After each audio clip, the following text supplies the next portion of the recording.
الحمد لله رب العالمين، والصلاة والسلام على أشرف الأنبياء والمرسلين نبينا محمد وعلى آله وصحبه أجمعين. قال الله تعالى: يا أيها الذين آمنوا اتقوا الله حق تقاته ولا تموتن إلا وأنتم مسلمون. وقال النبي صلى الله عليه وسلم: من كذب علي متعمدا فَلْيَتَبَوَّأْ مَقْعَدَهُ مِنَ النَّارِ. میرے بھائیوں، دوستوں اور ساتھیوں، ایک روایت بہت ہی زیادہ عام کی جا رہی ہے، جبکہ یہ روایت من گھڑت ہے، مصنوعی ہے، کریٹڈ ہے، فیبریکیٹڈ ہے، بے اساس ہے، بے سروپا ہے اور بے بنیاد ہے، جھوٹی روایت ہے، اور خاص طور سے گروپوں میں شیئر کی جا رہی ہے یہ روایت. آج کی حدیث رسول اللہ صلی اللہ علیہ وسلم نے ارشاد فرمایا: تم اپنی مسجدوں سے چھوٹے بچوں اور پاگلوں کو دور رکھو، ان کو مسجد میں نہ آنے دو، اور خرید و فروخت، لڑائی جھگڑے اور شور ہنگامے مسجد میں نہ کیا کرو. ابن ماجہ 750. تو کیا یہ روایت درست اور صحیح ہے؟ اور اس کے اثرات کتنے برے ہیں کہ 8 سال، 9 سال، 10 سال کے بچوں کو لوگ اگلی صف سے پچھلی صف میں سب کو جمع کر دیتے ہیں، یا ایسا برتاؤ کرتے ہیں کہ بچے مسجد سے اور نمازیوں سے نفرت کرنا شروع کر دیتے ہیں. جبکہ اس روایت کے سلسلے میں کہ جنبوا مساجدکم صبیانکم ومجانینکم وشراءکم وبیعکم وخصوماتکم ورفع اصواتکم واقامت حدودکم، یہ پوری روایت ابن ماجہ میں 750 نمبر ہے. سنن البیہقی الکبریٰ جلد نمبر 10 صفحہ نمبر 103 پر ہے. ولیس بصحیح، یہ صحیح بالکل نہیں ہے.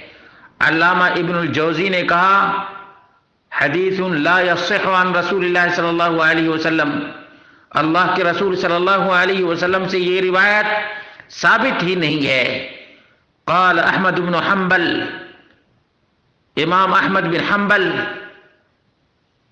اس روایت کے ایک راوی العلا کے بارے میں کہتے ہیں: لیس بشیء، اس کی کوئی ویلو ہی نہیں ہے. وقال البخاری منکر الحدیث، امام بخاری نے العلا راوی کو منکر الحدیث کہا ہے. وقال ابن حبان، علامہ ابن حبان محدث ابن حبان کہتے ہیں: یروی الموضوعات عن الاسبات، ثقہ راویوں سے من گھڑت روایت بیان کرتا ہے. العلل المتناہیہ جلد نمبر 1 صفحہ نمبر 403.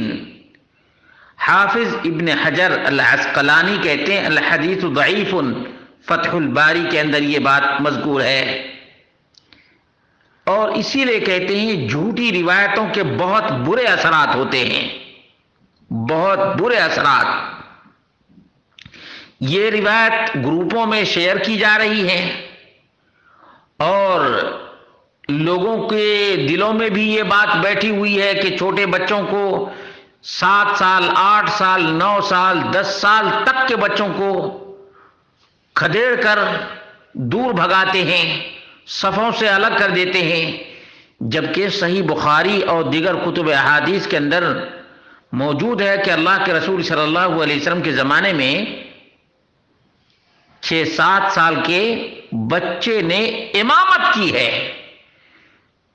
جب 6-7 سال کا بچہ قرآن کی سورتیں زیادہ یاد کیے ہوا ہے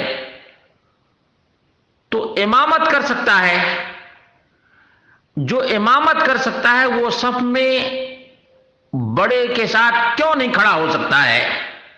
آخر مجبوری کیا ہے؟ میں بارہا ایسی چیزوں پر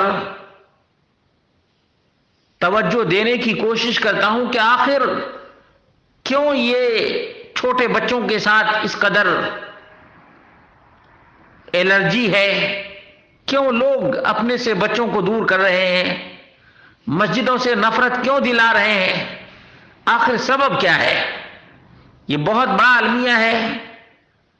یہی بچے جب بڑے ہوں گے تو ظاہر سی بات ہے نماز کا شوق نہیں رہے گا، جبکہ 7 سال کے بچوں کو نماز پڑھنے کا عادی بنانا چاہیے، اور 10 سال تک کے بچوں کو صف سے باہر کر دیا جاتا ہے۔ اس لیے علامہ ناصر الدین الالبانی نے بہت ہی اچھا عنوان رکھا ہے، سلسلۃ الاحادیث الضعیفہ والموضوعہ واثرها السیء علی الامہ، امت پر ضعیف اور من گھڑت روایتوں کے برے اثرات، اور یہ ہم اپنی آنکھوں سے دیکھ رہے ہیں کہ یہ بے اصل بے سروپا روایت ہے، اس کے باوجود اسی کو لوگ تھامے ہوئے ہیں، اسی پر لوگ عمل پیرا ہیں، گویا بالکل ہی آتھینٹک بات ہے، اور چھوٹے بچوں کے ساتھ زیادتی کرتے ہیں، ڈانٹ ڈپٹ کر کے اور باہر کر دیتے ہیں، بلکہ ہاتھ پکڑ کر گھسیٹ کر پچھلی صف میں ان کو کر دیا جاتا ہے۔ حالانکہ اس کا طریقہ یہ تھا کہ پولائٹلی اگر 2 بچے ایک ساتھ کھڑے ہوں تو دونوں کے بیچ میں ایک سینئر بڑا آدمی کھڑا ہو جائے تاکہ شرارت بچے نہ کریں، اور نماز کا شوق بھی پیدا ہوگا، ایسے کرنے سے مسجد سے انسیت بھی ہوگی اور شوق سے نماز پڑھنے کے لیے بھی آئیں گے۔ اللہ رب العالمین فقہ فی الدین سے نوازے۔ یہ بہت بڑی نعمت ہے کہ کسی کو دین کی سمجھ عطا فرمائے اللہ تبارک و تعالی۔ اسی لیے اللہ کے رسول صلی اللہ علیہ وسلم نے دعا دی ہے، نضر اللہ امرأ سمع منی حدیثا، اللہ رب العالمین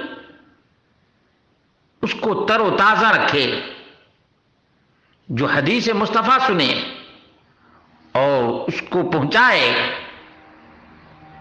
تو یہ بہت ضروری چیز ہے۔ اللہ رب العالمین اصلاح سماج اور اصلاح معاشرہ کا کام انجام دینے کی توفیق عطا فرمائے، بچوں کے ساتھ پیار اور محبت سے پیش آنے کی توفیق عطا فرمائے۔ یہی اخلاق کریمانہ ہے، یہی اخلاق کریمانہ ہے۔